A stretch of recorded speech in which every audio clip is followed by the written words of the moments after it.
Welcome to the NNBN podcast, talking with businesses, charities and organisations across Northamptonshire. Sponsored by Poppy Design Studio.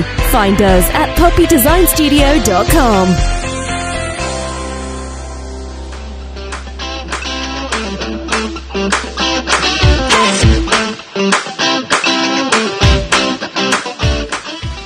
So last March, it was my pleasure to lead an event with members of the Northamptonshire business community at Kettering Park Hotel with Kevin Hollinrake MP, Minister for Enterprise Markets and Small Business. And I'm delighted to say he's joined me today, this time by modern technology rather than being in Northamptonshire, to talk about a variety of topics. So Kevin, welcome.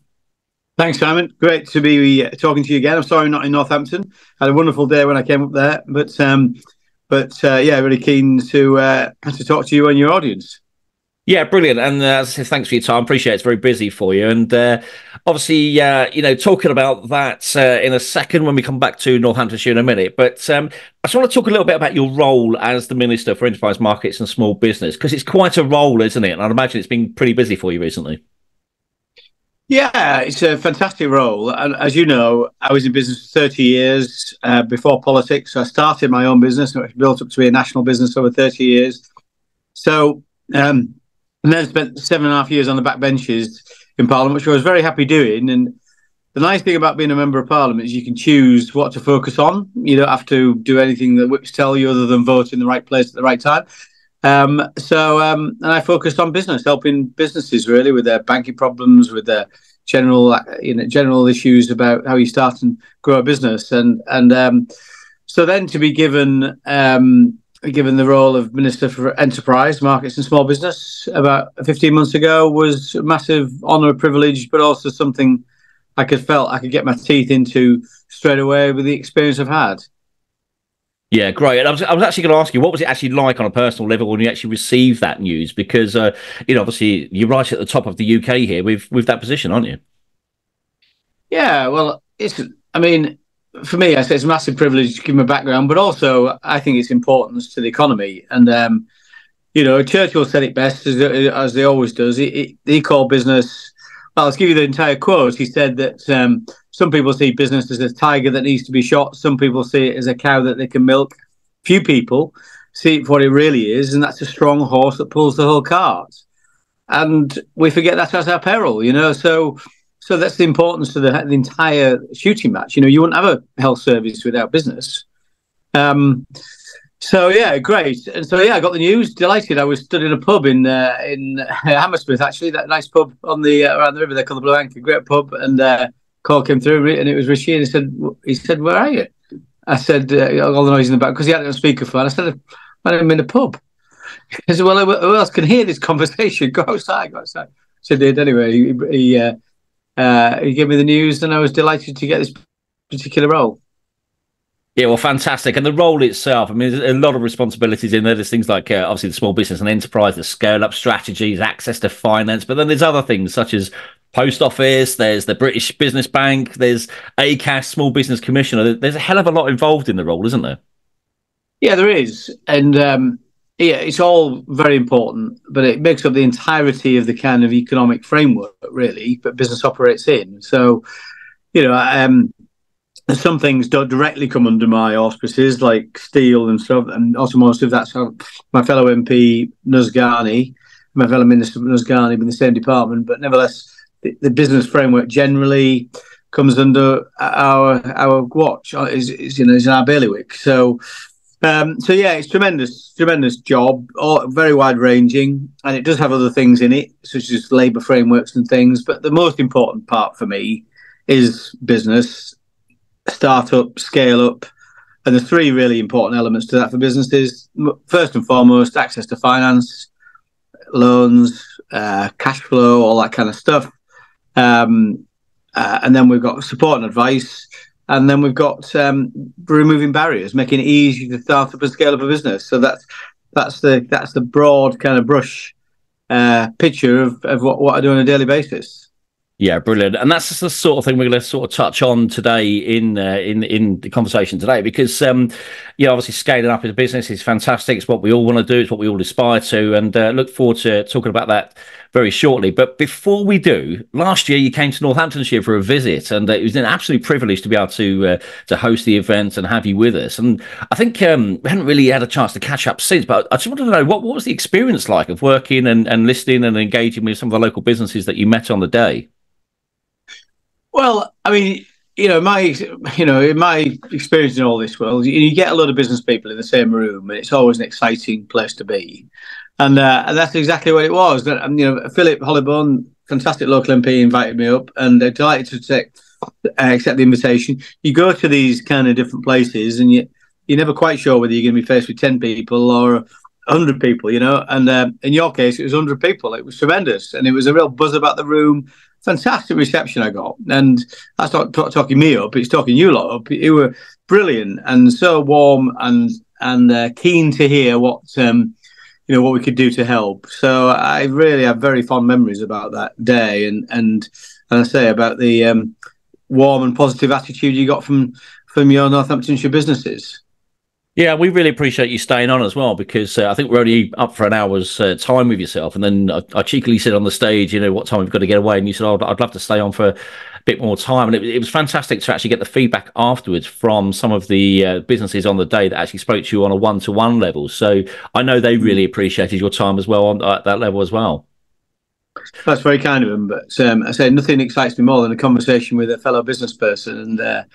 And you learn a lot from those conversations, and hopefully those people learn a bit from my side as well. So it's always a pleasure to do it. Yeah, brilliant. Well, thank you once again, and it's great to have you with us. Now, our own drive within the county here in Northamptonshire, we see it as a fantastic location in the country. Great transport links. That obviously connects up a lot of the East Midlands and the Midlands area. But I suppose the question I've got for you is, what further value do you feel that the county could offer the UK when it comes to the business and the economy? Well, one thing we know about the UK, the UK, contrary to what you read in the papers or see on the news, the UK's economy is pretty strong, actually. It has been for some time. If you look at our growth as a nation since 2010, or since Brexit, or since the pandemic, has been faster than France, Germany, Japan, every other G7 nation apart from Canada and the US. So we've got a strong economy, but as I said before, we need it to be stronger. The secret to paying for all the things we'd like in terms of public services, and the NHS is getting ever more expensive as we live longer and we grow older, and pensions we need. And the only thing that can drive our economic prosperity forward, and therefore have more money for the exchequer to pay for all those things, is by businesses doing even better, becoming more productive. Now, that's the positive side to it. On the slightly negative side is that we know that income distribution, economic output is not evenly distributed throughout the UK, and it's too heavily distributed to all focused on London and the South East. That's not to say we want to make them poorer. We just want to make people in Northamptonshire richer. We want you to do better. So we've got a job of work to do that. And of course, that's why we spend a lot of money in infrastructure, 600 billion quid in this parliament, all the things we do to try and make the country more interconnected and improve transport connections. But also, ultimately, we've got to get businesses, all that economic output is driven from businesses, not from governments. So we need to make the job of businesses to start up and scale up easier. Simple as that. And we give you the tools, you'll go and finish the job. So great. That's what we want more than anything. We want people in Northamptonshire to think, well, the business opportunities here are great. We're going to start up. We're going to grow our business. We're going to take on more staff. We're going to take on, we're going to expand our business. That's what we want you to do. And we want to make it as easy as possible for businesses to do that. Yeah, brilliant. And that's great news to hear that. And, I've been here 19 years. I found it to be a great county with a vibrant business community and proactive business leaders driving the county forward. And, for our part, long may it continue. I suppose one thing we should touch on around here is also the high streets, actually, because, obviously high streets have had a bit of a challenge recently, empty units, shop vacancies. What sort of thing can we do within our community and within our county to sort of encourage new businesses to open on the high street, especially when the first thing that they are greeted with is the business rates, the high rates and rent, etc., as well as a little bit of turbulence around the high streets? Well, the most important thing you can do, Simon, and all of us need to do, is shop in them more often. And the reason actually lots of businesses on the high streets are struggling isn't because of business rates, isn't because of other factors, although these things play a part. Of course they do, because they're extra costs, energy prices, the rest of it. Is actually the biggest thing is they've got lots of competition from online players and big supermarkets. And too frequently we use that easy option rather than going to shop in our small businesses. So that's what we've all got to do. And so yes, of course, but the government understands there are problems, and these problems certainly are exacerbated by the cost of living crisis and COVID and all those things. So we've stepped into a significant degree over the last 2 years. We've committed to about 19 billion pounds of rate support. So lots of businesses under 12,500 rateable value don't pay any rates. Up to 15,000, you pay a little bit. Even hospitality and retail businesses, because we've still got a support package that basically discounts their rates by 75% up to a rateable value of 110,000. So the government's doing quite a lot to help, but ultimately the most important thing is that people shop in those businesses, and that's what will keep them afloat. The other thing that's really important, and I'm speaking at a conference on Monday called Totally Locally, which are an organisation that helps like towns and suburbs and villages to make sure their high streets are in rude health, and they are providing the right kind of mix. And that's, I point to a town in my constituency called Malton. It's rebranded itself the food capital of Yorkshire. It's built a brilliant image for itself. It's marketed itself really well. It's not just food shops. You've got also the usual retail offerings, but really good independent shops. It's a great place to shop. And that's really landlords and the retailers and the local people, the local residents, the council, all coming together and putting a plan together about how they revitalise the local high street and what the offering is, and then how they can take that message out to the local population and the wider public. So there's a job to do right across the piece here, and definitely worth is a report called "Retail: The Great Enabler," worth reading, because I sit on the Retail Sector Council that does lots of work in terms of high streets, but also would be worth a conversation with Totally Locally, which you'll be able to find on their website and see how they might be able to help.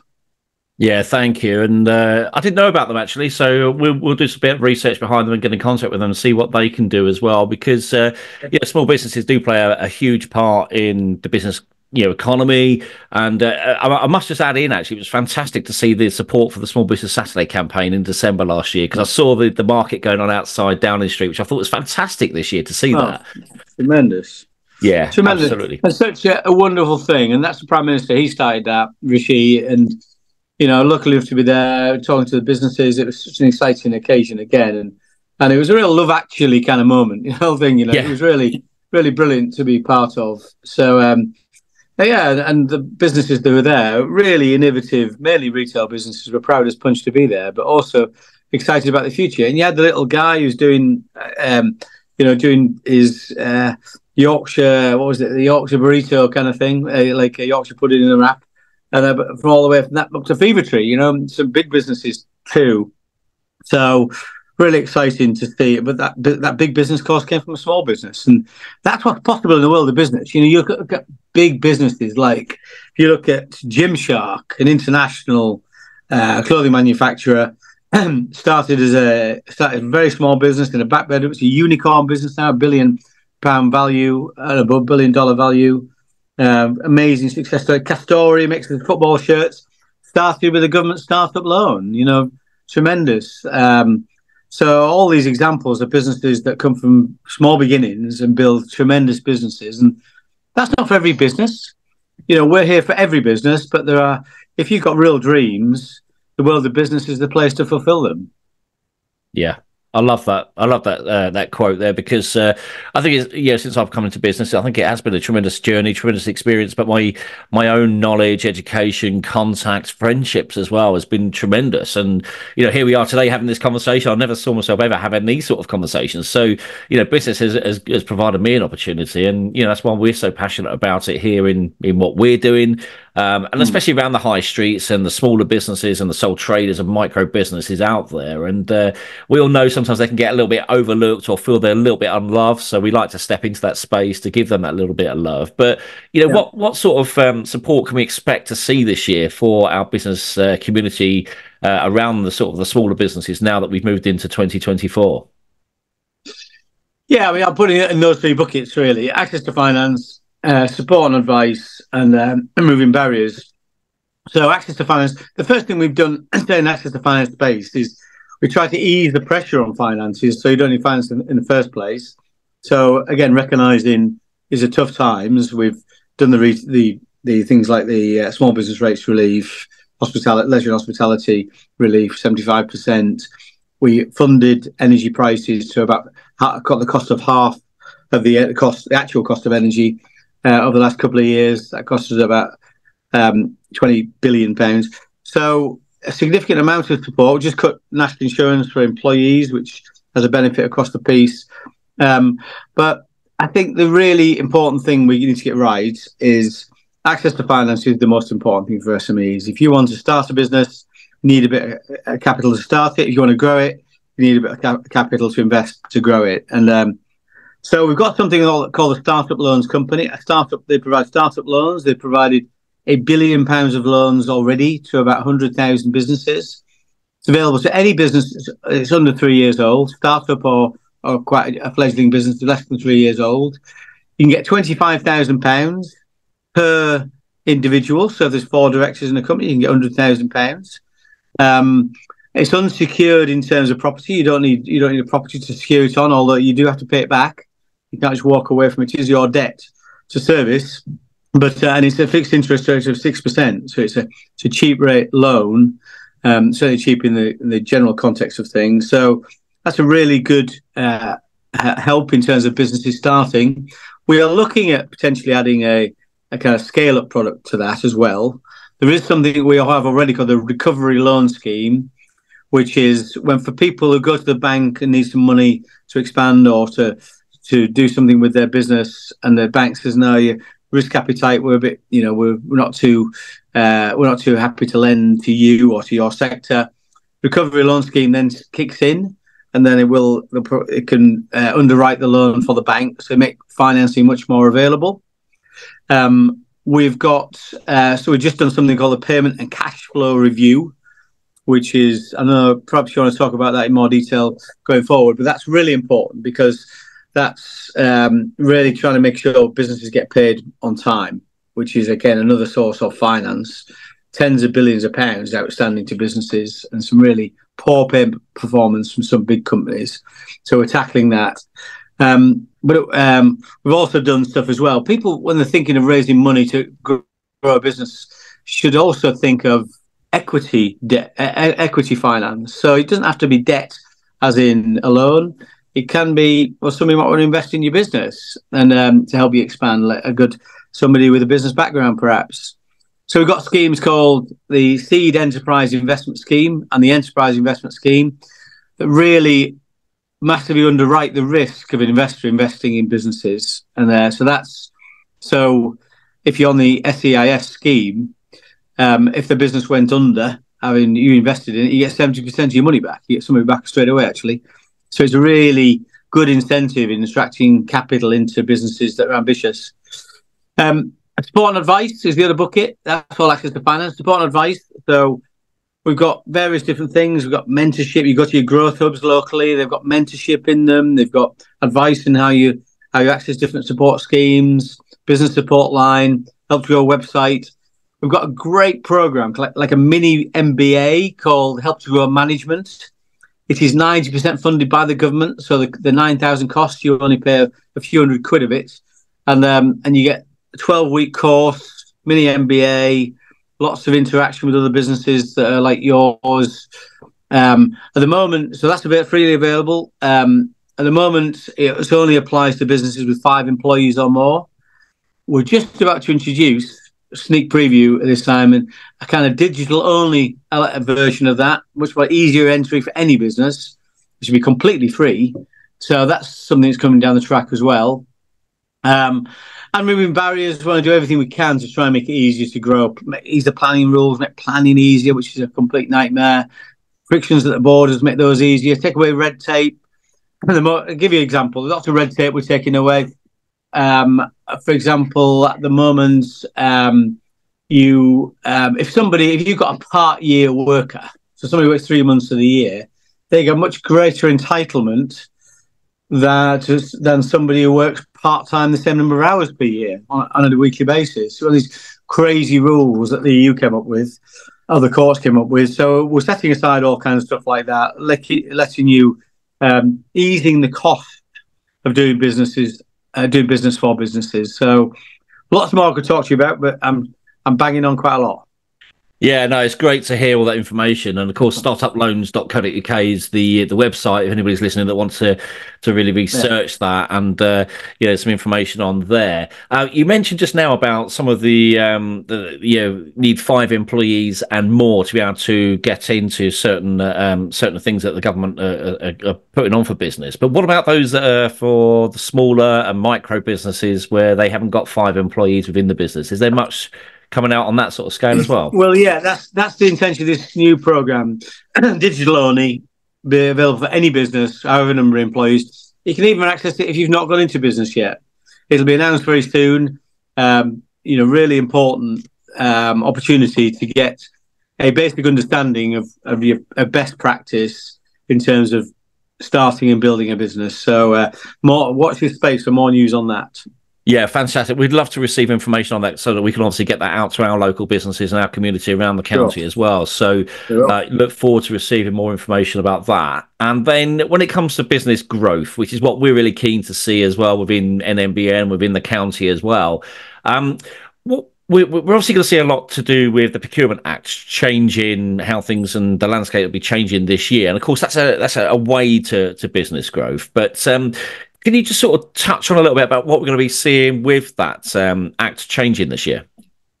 Yeah, well, this is an important piece of legislation, and it's just making it far easier for SMEs to get into the public sector procurement opportunities. So a number of different things we're doing. We've got a great guy working on this in the Cabinet Office, a guy called Martin Traynor. So passionate about this. Lucy Neville-Rolfe, Baroness Neville-Rolfe also working on this. We're all SME focused. We all say the lifeblood of the economy. Actually, it's far more important than that. So let me tell you what the Procurement Act does. At the moment, let me give you some examples. If you were, in the past, if you wanted to bid for a public sector contract, and that public sector contract requires 10 million quid worth of insurance, like professional indemnity insurance, you have to have that insurance in place when you make the bid. You bid for the contract. Well, what's the point if I haven't got the contract yet? And I might normally trade at a much lower level, generally turnover-wise and stuff, or professional liability-wise. So we're setting aside those rules. So you only have to make a commitment to put that insurance in place if you win the contract. Similarly with audited accounts. If it requires audited accounts, you don't have to have the accounts audited prior to actually winning the contract. You can do that down the line as things go along. We're changing something called, at the moment, when you look for a contract, when the authority, the public sector authority, relevant, the NHS or the local authority or whatever, you're looking at it, they've requirement at the moment to select the most economically advantageous tender. We're changing that to be the most advantageous tender. So it can take other factors into account, for example, like its local business. So I don't need to get the cheapest quote necessarily. I just have to get one that in the round offers the best value for the local taxpayer. That we're doing too. We're encouraging a dialogue between the bidder and the person who's making who's actually asking for bids. So it's easier for SMEs to access that, to understand what they need to do. Because we understand there's an equality of arms between small businesses and big businesses. When you go for these kind of contractors, they have the experience. We're specifying that anybody who wins a public sector contract will be required to confirm that you'll pay your suppliers within 30 days of their invoices being presented to you. So speeds up the the payment cash flow for SMEs in the supply chain. And we're doing all this by the end of 2024. So it really will make a massive difference to businesses that want to access public sector contracts. So, and talking of payment and cash flow, which we know is important to small businesses, sustainability and growth, what are the government sort of doing to ensure payments are paid on time for those offering maybe credit terms or working within scheduled payment plans? Because obviously we hear people struggling for payment sometimes when they've delivered a service. We're aware of the prompt payment code, and we've signed it as an organisation. Yeah. But what's the sort of thoughts for this year? Okay, so first and foremost, the Procurement Act sets out that all suppliers will get paid within 30 days, which is great, and that the people who win those contracts have to do that through their supply chain. So that's an immediate benefit through the whole ecosystem. But also, specifically in the wider economy, wider businesses, it's about transparency, it's about more enforcement, it's about information and awareness, and it's about culture. So on transparency, doing lots of things there, including, for example, league tables. So we've got league tables already. We work with an organisation called Good Business Pays. Terry Corby, he creates league tables of all the different suppliers and how quickly they pay. We want to increase the visibility of the work he does, make it easier, make sure we're all thinking off the same hymn sheet in terms of when the recording date starts for an invoice and when it triggers over the 30 days. Make it easy to access that, basically, and also including new metrics in that reporting, the reporting requirements. So, as you know, the Prompt Payment Code requires businesses to publish their details of their payment practices, and large businesses too have to publish on a portal. So it's all that transparency stuff that makes a difference. The next thing is the enforcement. We've already got the Small Business Commissioner, which is probably not very well named, because actually all Liz Barkley does is work on late payments. So she's there as a resource to anybody on this call who's getting paid late, who wants to do something about it. But we're giving her more powers so she can undertake investigations anonymously or without attributing the source of her information. We're going to make sure that it's more closely integrated into other parts of government and other parts of the intelligence network, and making sure this stuff is visible. So we're going to really challenge companies that say they're following the prompt payment code and just don't do it. So a number of things we're doing there. Information and awareness. I talked about the league tables. We've also got the Health Grow Management I talked about earlier, and the digital program that will have an element of this in. We're working with our growth hubs to make sure people understand what to do when they're negotiating a deal. And finally, we're making sure that we lead from the front, saying that public sector performance, and something. The other thing we also do in terms of our engagement with businesses, we try and address with those businesses their payment practices when we speak to them as part of our general business engagement. So I like to think fair bit of stuff in that, and something we're keen to follow through on and make our performance even better in this area, Simon. Yeah, it'd be great. And of course, we're keen to push the message around about the prompt payment code and engage businesses locally here in Northamptonshire to ensure that they're aware of it and they're committed to it as well, to help try and stamp out some of these late payments and delayed payments, because obviously it does, impact on cash flow. Now, moving on, and I'm going to mention the B word, Brexit. We're just coming up to the 4th anniversary of Brexit on the 31st of this month. How's Brexit actually improved the country since we've actually exited the EU? Because some of the concern that we've heard locally has been around further trade further afield, with shipping products halfway around the world is less sustainable than trading with neighbours such as France. So what are your sort of thoughts around that, especially when we've just been talking just now about buying local?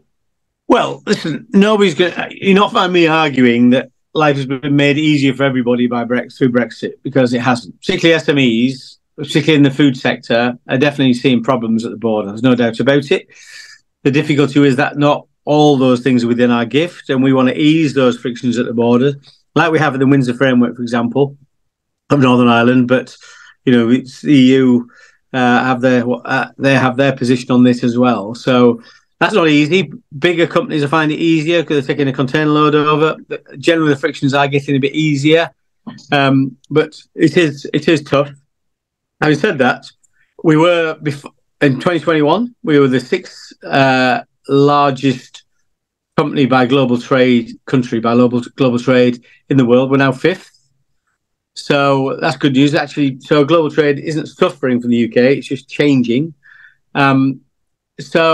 And the other thing to bear in mind is 80% of our exports are not with the EU because we're very much a service-led industry. So, 80% of our trade is not goods with the EU. So 80% of it is either goods with the rest of the world or services to the EU and to the rest of the world. And none of those were covered by the EU agreement anyway. Services weren't within the EU agreement, the single market agreement. So many things haven't changed, as well as some things have changed. So the key thing is we take advantage of the opportunities we've got in the future. And you say it's easier to trade with France than it is with, say, Vietnam, or Mexico. Well, it depends. Many of the people I speak to that shipping cake stuffs around the world and things that are trading very happily with the Middle East, with the USA, with Australia. If you're in the oil business, you might be making valves for oil production, gas and oil production. Well, that's an international market. It's not restricted to the EU. Lots of opportunities around the world in terms of trade. So yes, we're keen to try and continue to make it easier to trade across borders with the EU. But we're also striking deals around the world. We've just done the Australia-New Zealand agreement. We've done the CPTPP, which is the Trans-Pacific Partnership. This is Mexico. It is Canada. It is Vietnam. There's a huge number of countries in there. Massive growth potential for the world economy there, and some businesses lap that up, and we want more businesses to do that. So yeah, we're keen to expand those opportunities. Well, Kevin, thank you ever so much for taking the time and giving us your time today to come and join us on the podcast and talk to us all about what we've been talking about. Really appreciate it. And we're just I suppose if we can just finish up on sort of one final question we've got for you, and that is, what can we expect to see this year in 2024 when it comes to growth? Because that's really what excites us here. Well, you cast your mind back 12 months ago, inflation was running at 11.1%. Economy was forecast to go into recession in 2023. So it was very much gloom and doom. Energy prices were way high. Look what actually happened. So inflation is now 3.9%. The economy actually grew last year. It didn't go into recession. It was forecast to shrink by about 1.4%. It actually grew by about 0.5%. Because this year, I think we'll see a better year than a lot of people are anticipating. You're seeing, for the first time in quite a while, real wages increasing. So people's wage increases are outstripping inflation already. You're seeing households and businesses, not universally, but to a good extent, holding more cash than normal. The banks have money to lend. So we've got every reason to think there might be a better economic year this year than many have forecasted. So I think be positive. I think lots of reasons for that. And as I said when our business, we had a estate agency business, Simon, as you know, and we had 200 branches around the country, and a lot of those are franchise branches. And I used to say to all those branches, those owners of those branches, focus. Don't worry about the market. Worry about your marketplace. That's the most important thing. So whatever marketplace you're in, my advice to any business is to increase your market share in your marketplace. That's the focus you should have. Worrying too much about the macro economy. Even now, you'll see the results. Look at the retailers. You could go through a host of retailers. You saw, you saw Wilko's go bust this year. You could say, oh my God, the market's terrible. Well, you've also seen fantastic results from B&M and Poundland. You see good results from Next, great results from M&S. So you're seeing, whatever the market is like, whatever the market itself, the economy, if you like, the market, you can do better in your particular marketplace. And that, to me, is always the focus you should have as a business person. Focus in your marketplace, drive your market share. That'll drive your profitability. That's the big focus. Well, Kevin, once again, thanks ever so much for joining us. Really do appreciate your time, and look forward to seeing how this year pans out. Me too. Big election coming up, so that'll be an interesting one. But we're going to give it everything we've got. We think we think we're the right people to run the country, and I think Rishi's a great Prime Minister, and he's done an awful lot of good stuff over the last few years, Chancellor and Prime Minister. We need to let him go on and finish the job, not go back to square one. So that's what I'll be fighting. I'll be fighting on all fronts to make sure that happens this year.